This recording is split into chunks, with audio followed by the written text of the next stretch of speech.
Somebody's Luggage, a collection of themed short stories by Charles Dickens and other Victorian writers.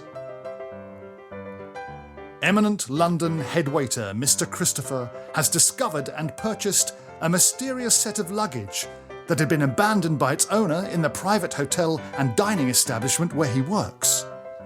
In specific items of the luggage, there is a set of handwritten papers, each containing a story written by the luggage's owner, who is known only to Mr. Christopher as Somebody. In this last story, Somebody finally makes his appearance. Episode 7, His Wonderful End, by Charles Dickens. You wish to see me, Mr. Christopher? Yes, Mrs. Pratchett. What are them things in 24B? Oh, somebody's luggage. Whose luggage? Law! He was a smeary writer and wrote in a dreadful bad hand. Utterly regardless of ink, he lavished it on every undeserving object. On his clothes, desk, hat, the handle of his toothbrush, even his umbrella. Ink was found freely on the coffee room carpet by number 4 table, and 2 blots was on his restless couch. He had put no headings to any of his writings. In some cases, such as his boots, he would appear to have hid the writings, thereby involving his style in greater obscurity. But his boots was at least pairs, and no 2 of his writings can put in any claim to be so regarded. So here now follows the writings what was found. Mon Dieu, monsieur, I am in a state of desolation. The lamp maker has not sent me the lamp that I asked him to repair. Down she'd go, and you along with her. And you too, Tom. Well, I don't know about that. Sailors ain't like passengers. There's the boats to cut adrift. Besides, I'm on deck and you'd be below, smothered like a rat in a hole. I am a young man in the fine art line.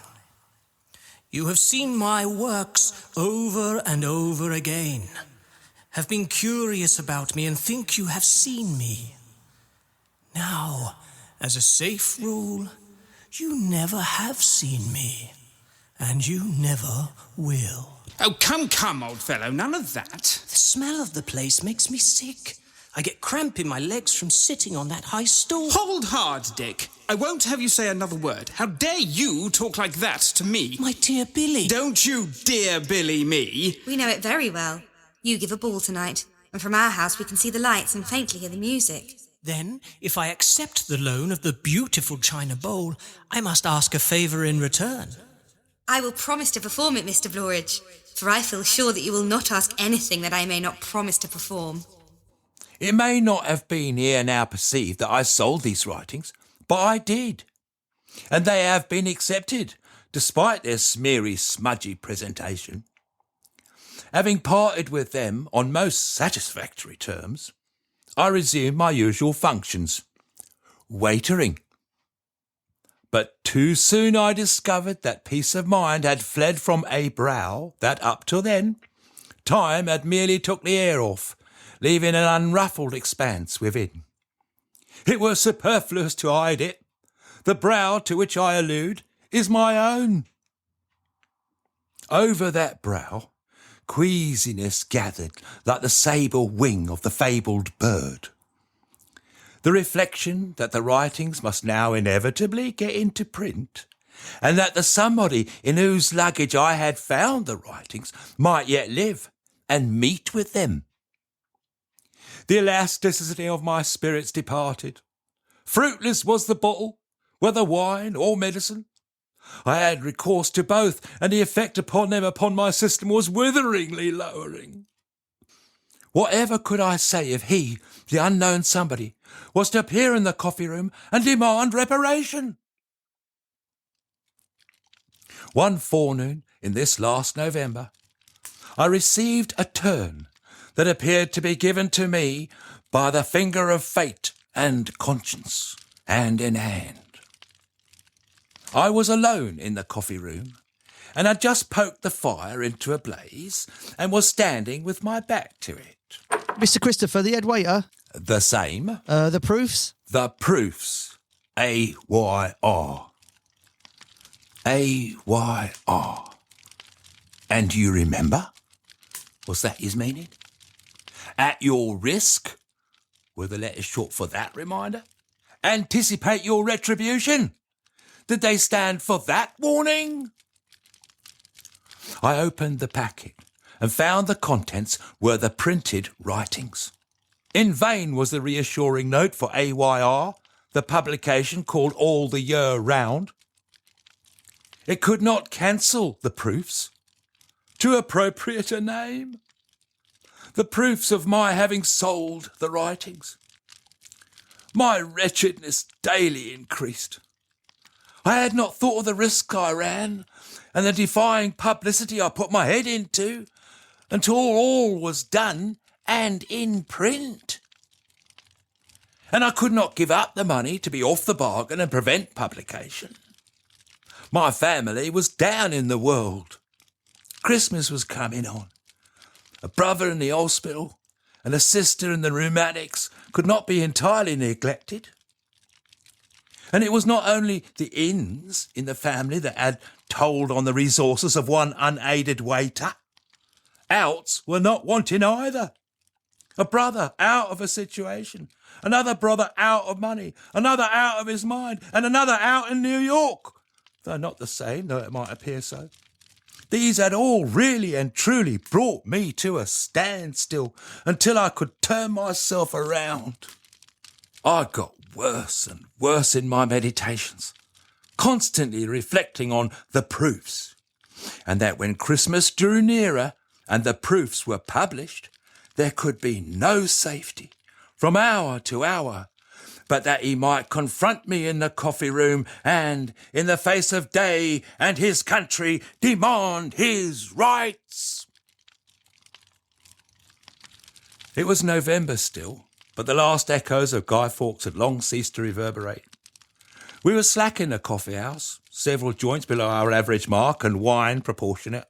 So slack had we become that, having took their 6 o'clock dinners and dozed over their respective pints, bed numbers 26, 27, 28 and 31, and drove away in their cabs for their respective night mail trains and left us empty.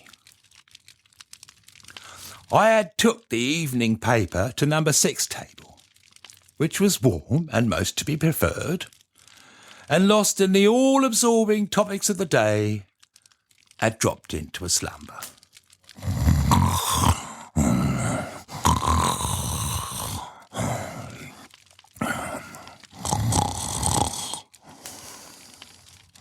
Waiter! I found a gentleman standing at number 4 table. Sir? He had one of those newfangled, uncollapsible bags in his hand, which I am against, for I don't see why you shouldn't collapse when you are about it, as your father's collapsed before you. I want to dine, waiter. I shall sleep here tonight. Oh, very good, sir. What will you take for dinner, sir? Soup, bit of codfish, oyster sauce and the joint. Thank you, sir. I rang the chambermaid's bell, and Mrs. Pratchett marched in, according to the custom, demurely carrying a lighted flat candle before her, as if she was one of a long public procession, and all other members of which was invisible. In the meantime, the gentleman had gone to the front of the fire and laid his head against the mantelpiece. His hair was long and lightish, and when he laid his forehead against the mantelpiece, his hair fell in a dusty fluff together over his eyes. When he then turned around and then lifted up his head, it all fell in a dusty fluff over his ears, giving him a wild appearance similar to a blasted heath. Oh, the chambermaid. To be sure. Yes, I won't go upstairs now. If you will take my bag, it will be enough for the present to know my room number. Can you give me 24p? He went back before the fire and fell a biting his nails. Waiter, give me pen and paper, and in 5 minutes, let me have, if you please, a messenger. Unmindful of his waning soup, he wrote and sent off 6 notes before he touched his dinner. 3 were City, Cornhill, Ludgate Hill and Farringdon Street. 3 West End, Great Marlborough Street, New Burlington Street and Piccadilly. I later interrogated our light porter. There was not a vestige of an answer from any of them. All booksellers. But before then, the gentleman had cleared off his dinner and his bottle of wine and knocked a plate of biscuits off the table with his agitated elbow, but without breakage, and demanded boiling brandy and water. Now, fully convinced that this was somebody, I perspired with the utmost freedom. Waiter, a pen and paper, please. Yes. Oh, yes. He then passed the next 2 hours feverishly producing a manuscript, which he then put in the fire when completed, and went up to bed, attended by Mrs. Pratchett, who then came down.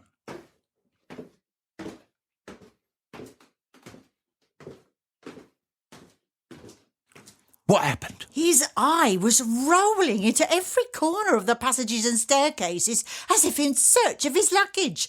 And as I looked back while shutting the door of 24B, I perceived him with his coat already thrown off, immersing himself bodily under the bedstead like a chimney sweep before the application of machinery.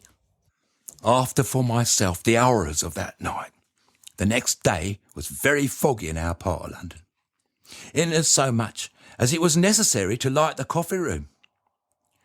We were still alone, and no feverish words of mine can do justice to the fitfulness of his appearance as he sat down at number 4 table. Having again ordered his dinner, he went out for the best part of 2 hours before returning. Are there any answers to my notes sent last night? None, sir.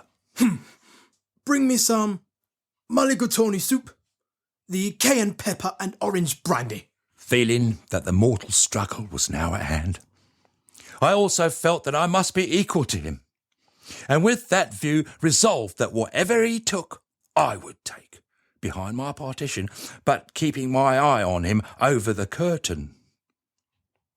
Throughout that awful day, he walked about the coffee house, continually in search of any signs of his luggage. 6:30 came, and I laid his cloth. He ordered a bottle of old brown. I likewise ordered a bottle. He drank his. I drank mine, as nearly as my duties would permit, glass for glass against his. He topped with coffee in a small glass. I did likewise. We both dozed.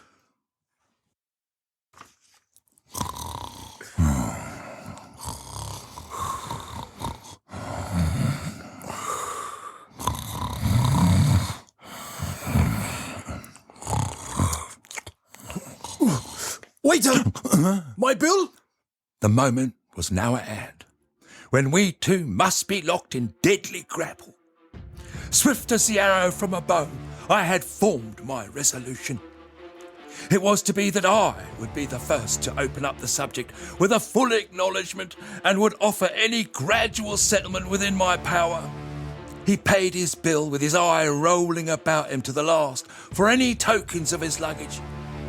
The decisive moment had arrived. I took action. The proofs. Gracious heavens! What's this? Print? I humbly acknowledge to be the unfortunate cause of it. But I hope, sir, that when you have heard the circumstances explained and the innocence of my intentions... Ha ha! Oh, wonderful! How marvellous! What is your name, my benefactor? My name, sir, is Christopher. And I hope, sir, that as such, when you've heard my explanation... In print! In print! Oh, Christopher! Philanthropist! Nothing can recompense you. But what sum of money would be acceptable to you? Sir, I assure you I have already been well paid, and... No, Christopher. Don't talk like that. What sum of money would be acceptable to you, Christopher? Would you find £20 acceptable, Christopher? Sir, I am not aware that the man ever yet was born without more than the average amount of water on the brain, as would not find £20 acceptable. But there you go then. Extremely obliged to you, sir, I'm sure. But I could wish to know, sir, if not intruding, how have I merited this kindness? Know then, my Christopher, that from boyhood's hour I have unremittingly and unavailingly endeavoured to get into print. Know, Christopher, that all the booksellers alive and several dead have refused to put me into print. Know, Christopher, that I have written unprinted reams, but they shall be read to you, my friend and brother. You sometimes have a holiday? Never. Not from the cradle to the grave. Well enough. Ha ha ha! But I am in print! The first flight of ambition emanating from my father's lowly cot is realised at last. The golden bowl, forged by the magic hand, has emitted a complete and perfect sound. When did this happen, my Christopher? Which happened, sir? This print? When I had given him my detailed account of it, he grasped me by the hand. Dear Christopher, it should be gratifying for you to know that you are an instrument in the hands of destiny, because you are. Perhaps we all are. Oh, I don't mean that. Don't take that wide range. I confine myself to the special case. Observe me well, my Christopher. Hopeless of getting rid of, through any effort of my own, any of the manuscripts among my luggage. Send them where I would, they were always coming back to me. It is now some 7 years since I left that luggage here, left on the desperate chance either that the faithful manuscripts would come back to me no more, or that someone less accursed than I might give them to the world. You follow me, my Christopher? Pretty well, sir. I followed him so far as to judge that he had a weak head, and that the orange, the boiling, and the old brown combined was beginning to tell. The old brown, being heady, is best adapted to seasoned cases. Years elapsed, and those compositions slumbered in dust. At length, destiny chose her agent from all mankind and sent you here, Christopher. And lo, the casket was burst asunder, and the giant was free. But we must sit up all night, my Christopher. I must correct these proofs for the press. Fill all the inkstands and bring me several new pens. He smeared himself, and he smeared the proofs all the night through, to the degree that, when the sun rose, few could have said which was them, which was him, and which was blots. His last instruction was that I should instantly run and take his corrections to the printer's office. I did so, but they will not appear in print, for I noticed a message being brought round from Beaufort Printing House that the old resources of that establishment was unable to make out what any of his corrections meant, upon which a certain gentleman in company laughed and put the corrections in the fire. And so somebody and the written contents of his luggage were finally reunited, in print, for posterity, and in full. Well, almost. Good evening, Christopher. Ah, good evening, sir. Will that be the usual room for tonight? And will you be dining with us again? In this concluding part of Somebody's Luggage, Mike Ayres's Mr. Christopher made his second and final appearance to wrap things up. In this, He was ably supported by the arrival of Louis Kyranidis as an eponymously Johnsonian somebody, with S.J. Vant again as Mrs. Pratchett. All other roles were played by members of this cast and production team. The episodes were adapted, produced and directed by Jim Newberry, with all sound and effects engineered and created by the excellent Robbie Burgess. Somebody's Luggage has been a joint venture between Revenge FM and Uptick Productions.